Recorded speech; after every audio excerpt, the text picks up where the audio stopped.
Hi everyone, welcome back. So we just finished off with a message from somebody.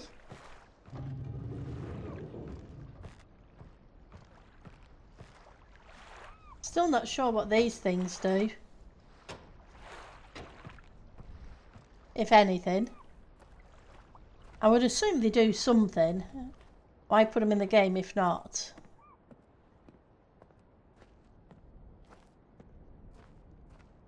No, it said the rotation. And the only thing... Hang on.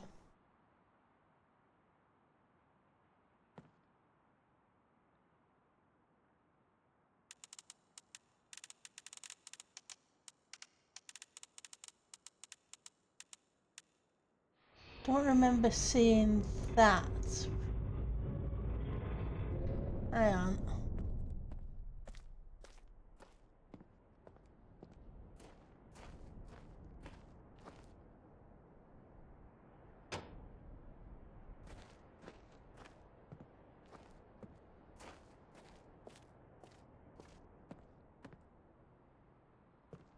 Okay. That's two.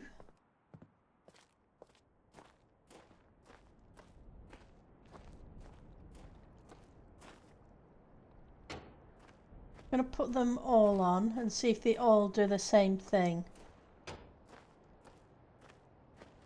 Well, can't get to that one, so... That's one. Oh, there's one more down by the dock, isn't there? And one by the rocket ship. It's 8 in total.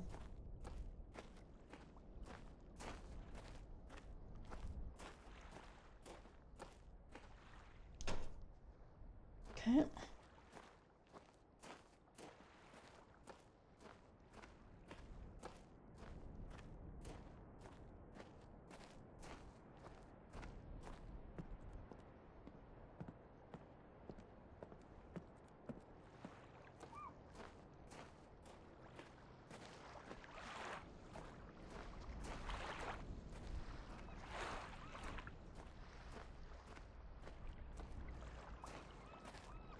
Apologies. Right, so that's 1, 2, 3, 4,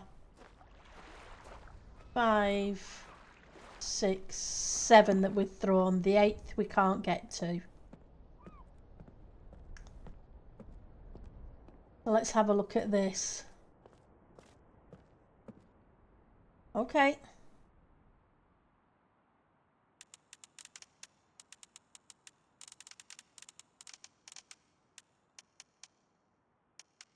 Okay.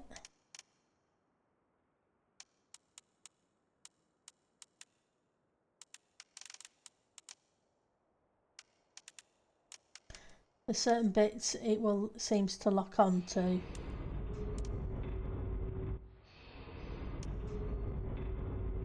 What's that?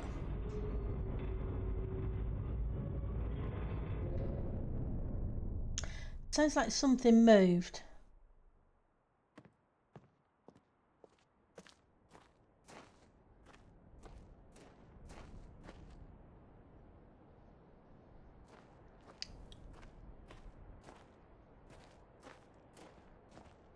I'm not seeing anything. Apologies. Going down with a bit of a sore throat. Just gonna grab a drink. Apologies.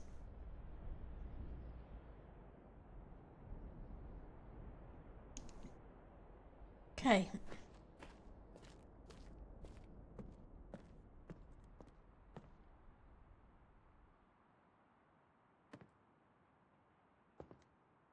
There's lots of books.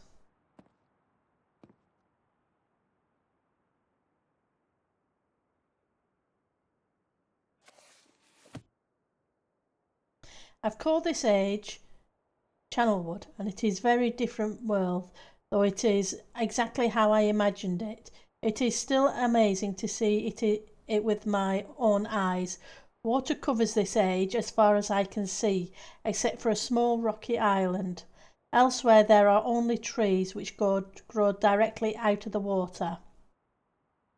A myriad of thin wooden passageways are built just above the water and disappear into the forest. I assume they were built some time ago, for they appear aged.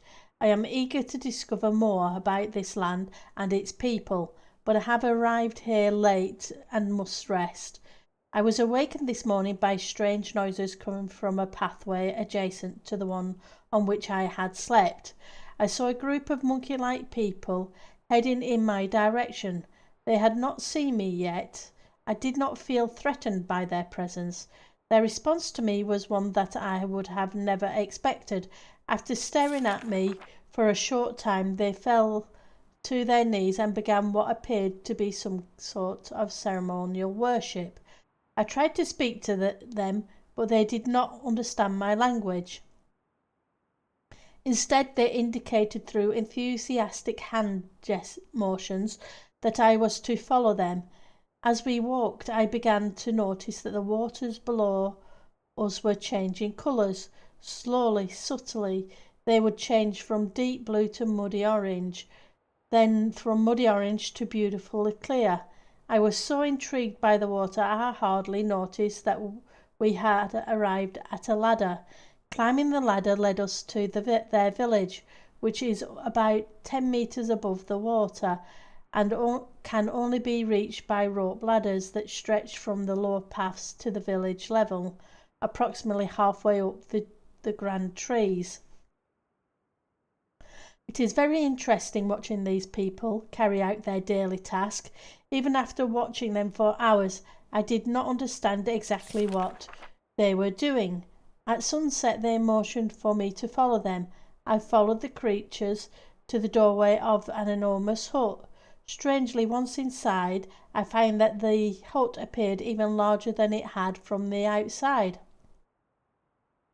The walls were garnished with bright metals, and in the centre of the hut sat the leader of these people. At least he appeared to be their leader, for he sat a metre off the floor in a thick throne, guards surrounding the strong creature, who was dressed in many exotic colourful fabrics. Next to the leader sat a very old human. At least to some extent he appears human. His hair, which was only on his face and head, was completely grey, almost white, and hung very long around his frail body. His thin head hung limply by an almost grotesque neck that could not hold its head up to look at me. But what a surprise! This creature could speak my language. Shortly thereafter I was given a bed with some hand motions that looked to be telling me to go to sleep. I look forward to learning more. As I suspected, the ancient creature is a human, but he is old beyond his own reckoning and seems almost insane. However, the tree dwellers almost revere him as a god. They are treating me now in the same fashion, which makes me feel very uncomfortable. It's almost impossible to understand this old man. His voice is feeble but wild. He has adopted much of the language of the tree dwellers. He himself told me he had not spoken our own tongue in ages. He attempted to explain to me the history of this place. The following is my best translation of what he has told me. Many years ago, the humans and tree dwellers lived together in this place, which was then a vast land. They interacted very little. The humans dwelt on the ground, and the tree dwellers lived high above the humans. Occasionally the island was disturbed by mysterious rumblings which happened randomly, some sort of tectonic or volcanic action, I suspect. The sometimes slight, sometimes heavy tremors would only last a short time, then they would stop, allowing everything to return to normal. One day things changed. The rumbling began and grew quickly to unprecedented levels.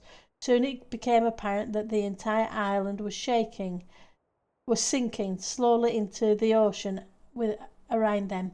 Many of the humans died that day, but not before sacrificing themselves in order to stop the sinking of the island.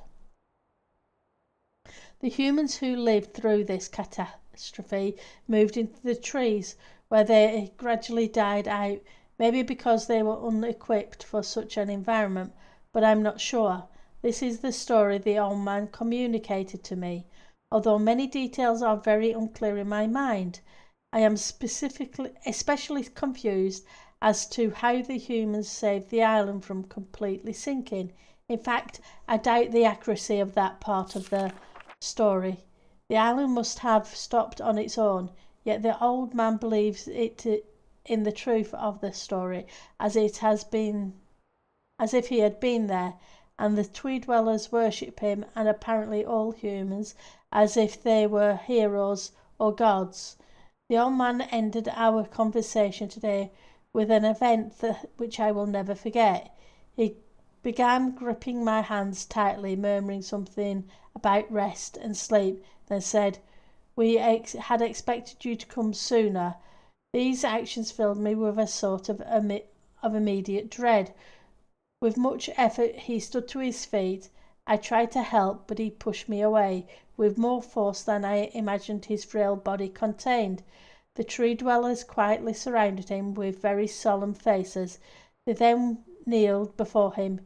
He walked to each and placed his hand upon their head. All the while he murmured words which I didn't understand. Finally he turned to me and smiled. Then he closed his eyes and walked out the door and off the narrow path high in the trees. The tree dwellers were silent. They began a procession down the nearest rope ladder. As I was descending, I saw several of them pick up the body. He had fallen onto a lower level of walkway and carry it away. He was laid down at the dead end of a short pier-like structure. With the use of some portion, one of the tree creatures lit the pier on fire, and I watched as the flames engulfed him. As this strange funeral proceeded, the water around the pier changed to a dull green. This morning I awoke, finding it hard to even believe the previous evening's events. The water is a dull green, for as far as I can see now. For some reason the water no longer shifts colour. As I wandered throughout the pathways, the creatures watched me, curious to see what I will do next. They are constantly offering me strange objects of affection. I even found some food outside the doorway to the room in which I had slept. This is a unique race of beings. I hope to learn their language soon, so that I may learn more from them. I have lived on this world for 3 months off and on, and the tree dwellers have shown great hospitality. I am even beginning to learn bits of their language. I have decided to return home for an extended stay with my loving wife and my sons, and hopefully return with them. However, I am sure Catherine will once again refuse. I think this age would be a wonderful experience for them all, and I at least look forward to how Sirius and Aquinar will react to its curious inhabitants. Catherine is staying behind as expected. My sons have returned with me, and they enjoy this age very much. They get along very well with the tree dwellers and are picking up their language surprisingly fast. I have no doubt that it will not be too long until they can speak with the tree dwellers much better than myself. I am leaving tomorrow. To check on Osmonian age, Sirius has suggested that I allow him and his brother to stay.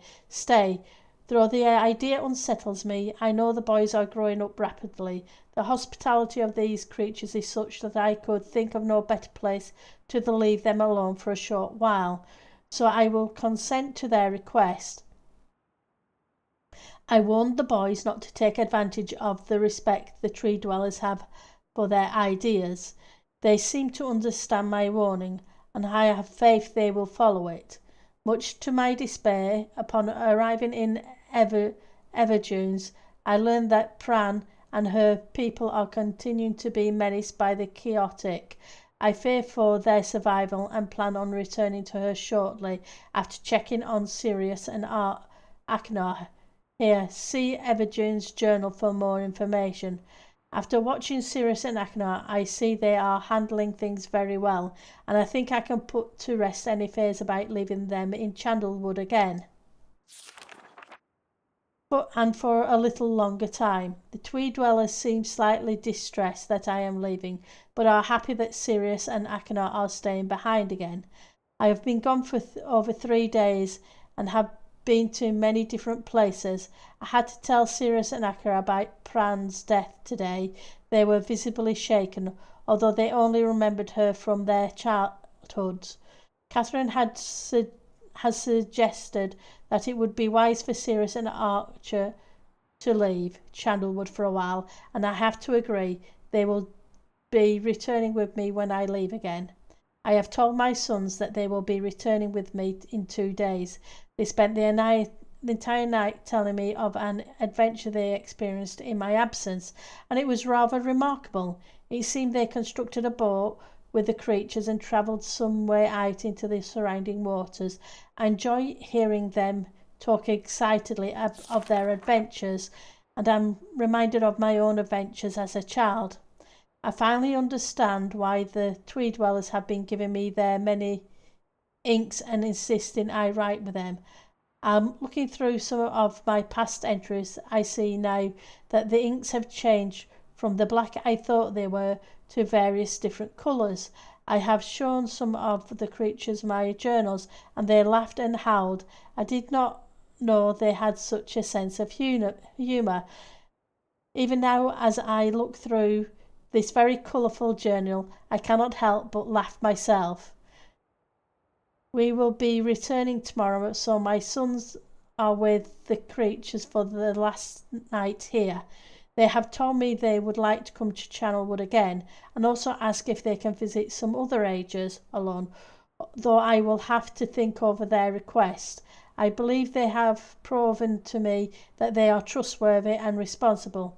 Catherine will also have to help me decide whether they are ready for travel alone. For now I must give my farewells to the creatures, for I do not know how long it will be until I visit this age again. Okay. So the future bridges, some kind of path. Okay, so that's the second one. Apologies. Seems to take a while to read. And what I came in here to do were something moved or something changed. So I want to check the tower. I'm wondering if it's something turned. It's the only place I can think that something may have changed. I know there's more books to read, but if I read one each episode kind of thing, depending upon how we do the puzzles. Right, so that's the book. Okay, so that's now. We can now look out.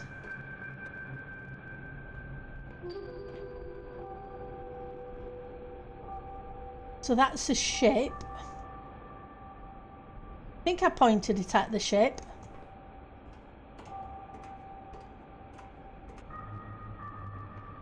So hang on. October 11. Hang on. So we have a photo of that now. So moving that dial, change this up here. So what happens if we move the dial again? Okay, close the door first. Safety. That's important.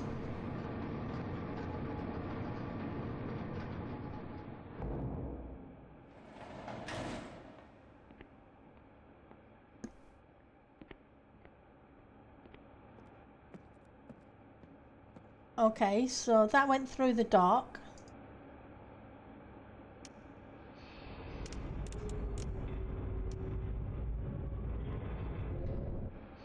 Okay, that moved again.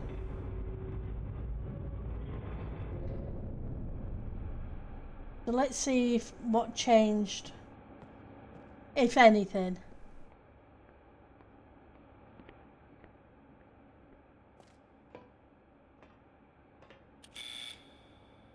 Close the door. It helps.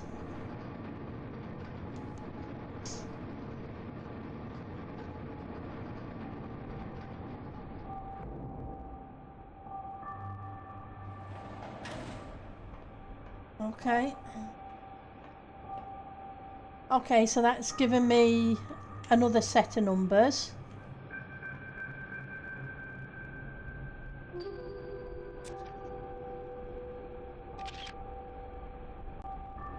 Okay.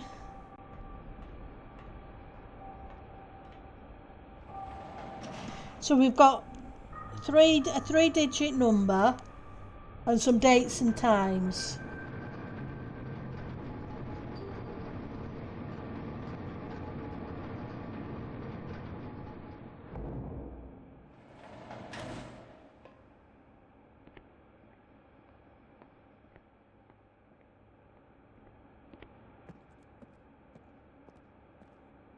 Okay.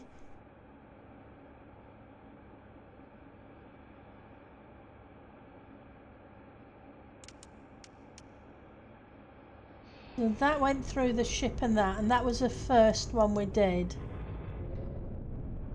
Oh, I need to go outside.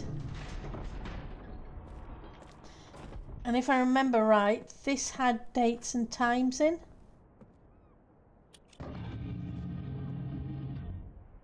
Well, it had dates in, I think. I'm assuming it's times because month, day.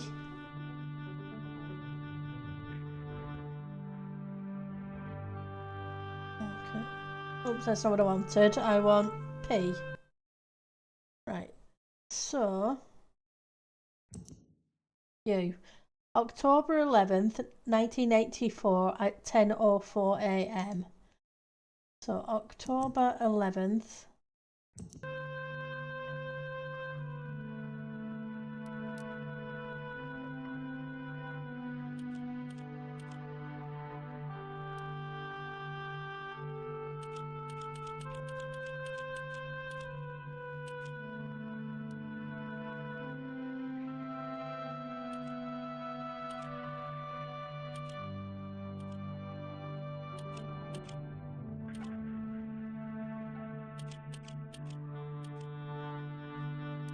At what time was it?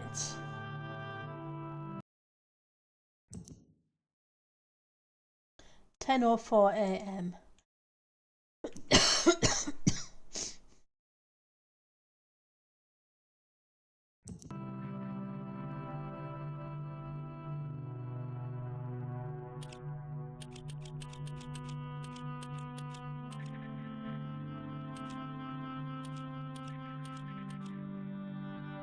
Okay. Press the button. Okay, so we've had a change in pattern. So 2, 1, 1, 1.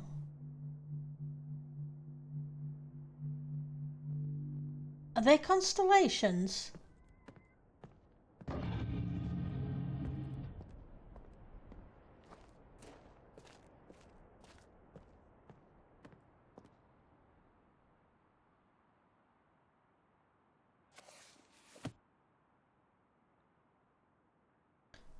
Two, one, one, one. That's a leaf. Okay. And we saw these things on here. You're a bird. You're a cross. You're a leaf. Okay. Okay, that makes sense.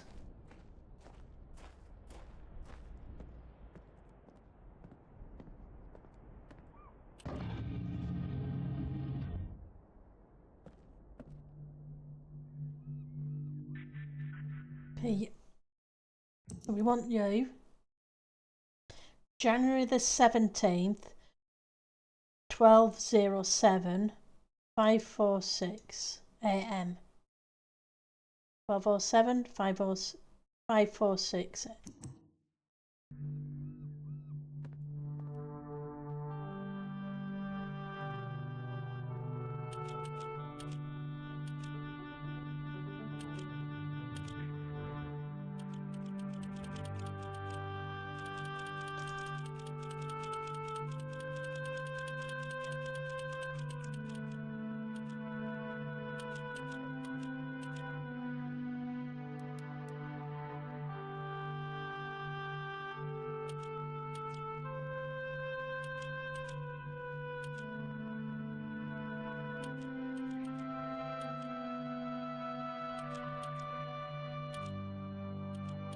Gonna double check that because I think that's right. 5:46, 12:07.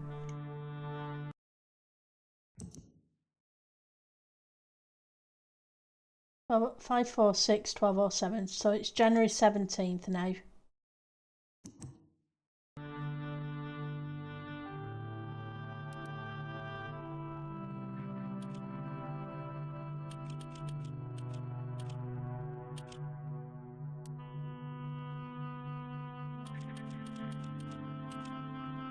Okay. And what are you? So you're changed. So you got 3121. 33121. Okay.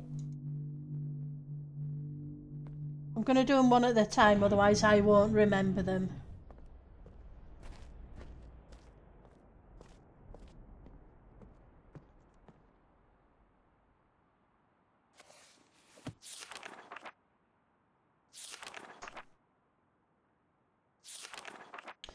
Three, 1, 2, 1. It's a snake. Okay.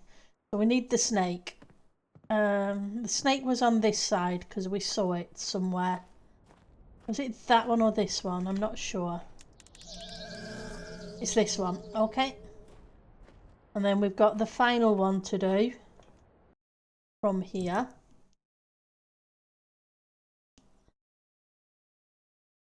9791 657. 9791 657.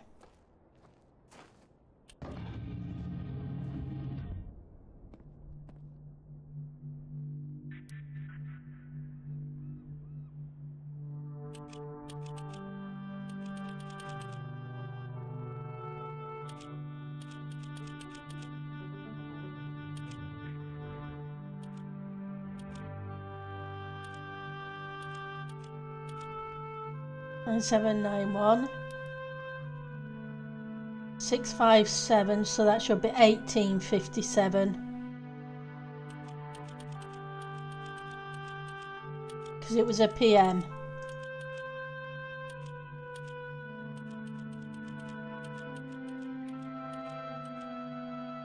Okay, and let's back out and check you just to make sure. 657, yeah, and it's November 23 or 23rd of November. So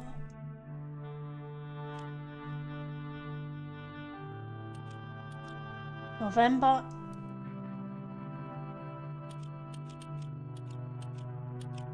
23rd.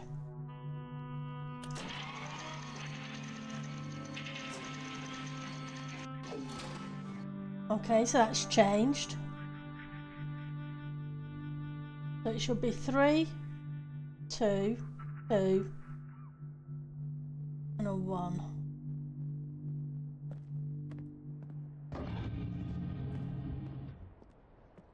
So what do you reflect?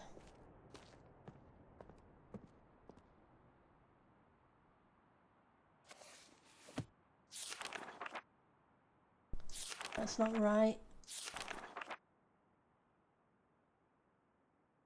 Beetle. 3, 2, 2, 1, 1. Yeah. Right, so we need to locate the beetle. That was the bird. That was the cross. What are you? An arrow. An anchor. A beetle. Okay. Oh, okay. That brought up the ship. That's cool. Now, the second one we found the digits for, we were pointing at this building over here. I know I need to go explore the ship. But, yeah, 3-digit code. And the 724. Okay. Key for that one. So each time I change it, I guess that plate's going to change. So hang on. 724.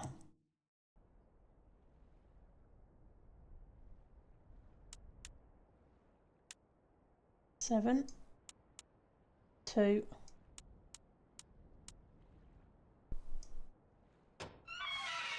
Yeah, that's how it works.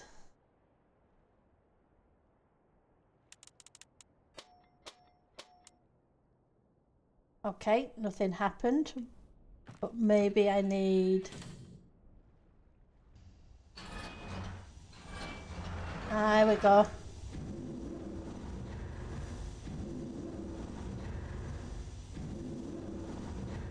Okay.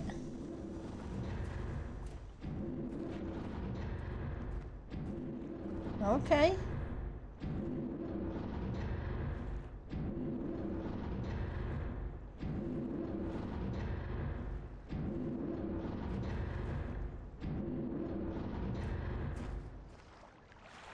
That seems to go far up. Went a bit too far though.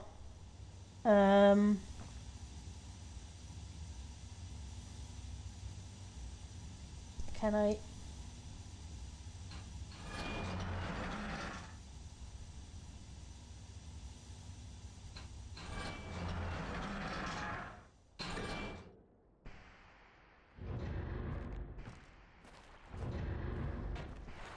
Okay.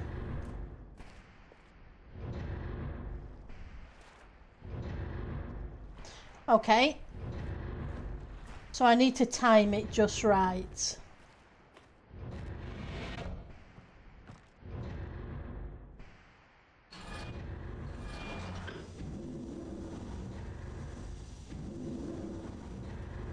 Let's run.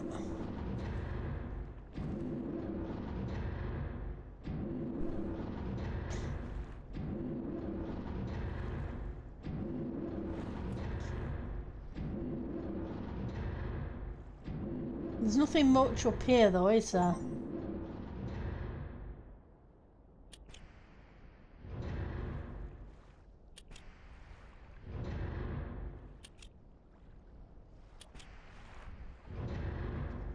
Does it allow me to take it all the way down?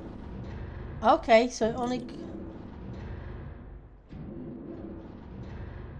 Okay.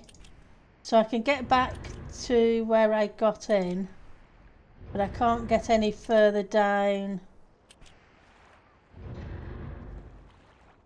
Okay. Okay. So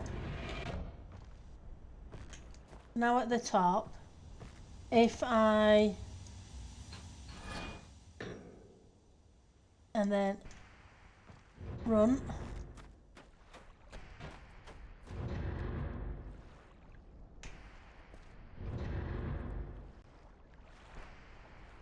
Fingers crossed there's something down here. I would assume so, because there's nothing upwards, that's for sure.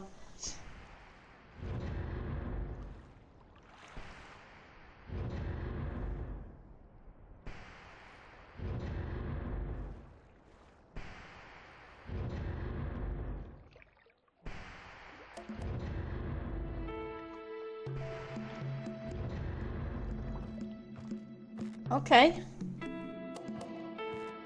And we have a wheel so we can get out, I guess.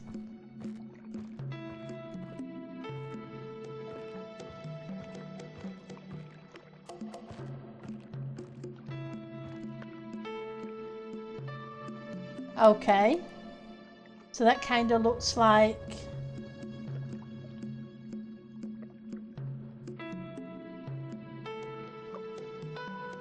Okay, so that's the book.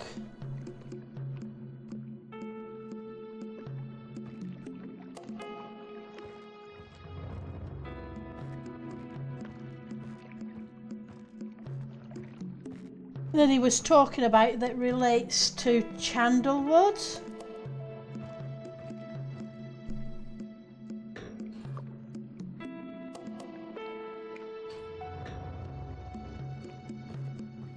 And then do we go... No?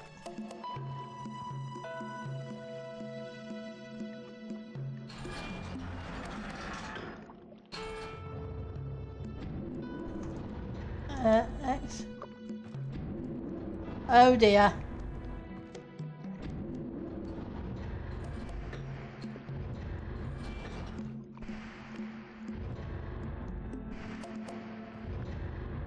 Okay, so I need to exit quickly and... Well, that didn't work.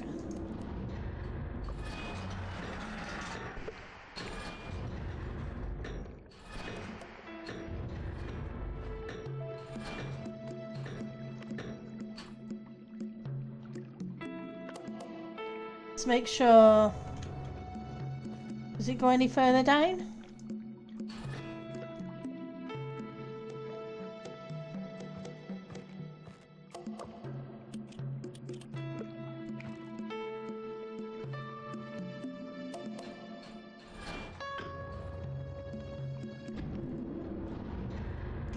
I can't get back in quick enough.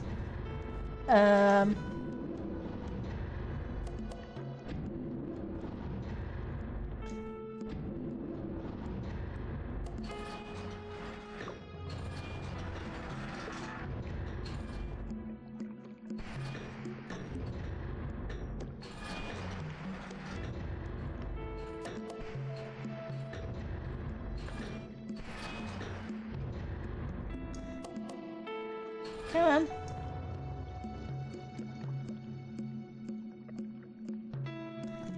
So you're back here.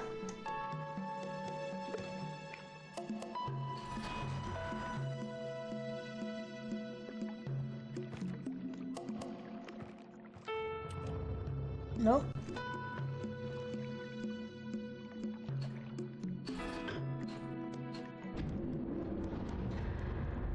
It starts moving before I can get to it.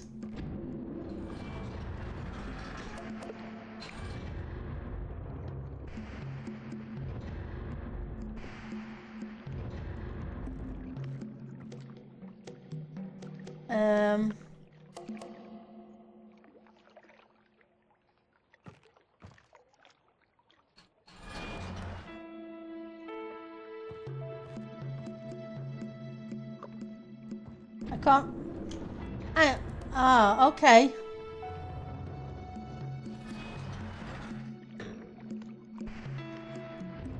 It did go up, it just went up slowly.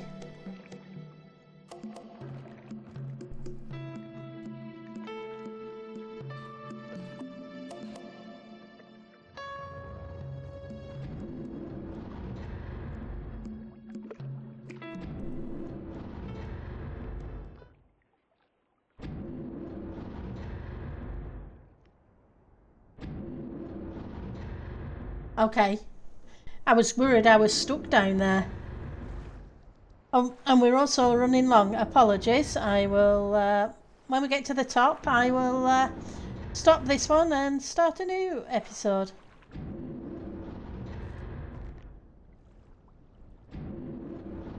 Okay.